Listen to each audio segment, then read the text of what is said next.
பாசுரம் 12. கனைத்திளங்கற்றருமை.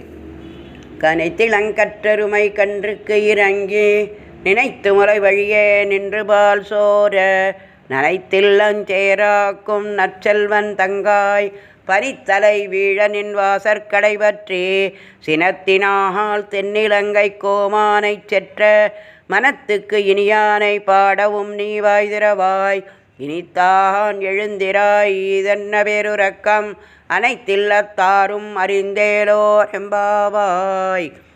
இதன் பொருளுரை: எருமைகள் தங்கள் இளம் கன்றுகளை எண்ணி இரக்கத்துடன் காம்புகள் வழியே பால் சுரக்கும். இதனால் வீடு முழுவதும் சேராகி இருக்கும். பெருஞ்செல்வனின் வீட்டு தங்கையே, பனித்துளிகள் எங்கள் தலையில் விழ நாங்கள் உன் வீட்டு வாசலில் நிற்கிறோம். ராவணனை கொன்ற ராமனை புகழ்ந்து பாடுகிறோம். நீ வாய் திராமாமல் தூங்குவதை எல்லா வீட்டினரும் அறிந்து விட்டார்கள். ஆழ்வார் எம்பெருமானார் ஜீயர் திருவடிகளை சரணம். ஆச்சாரியன் திருவடிகளே சரணம்.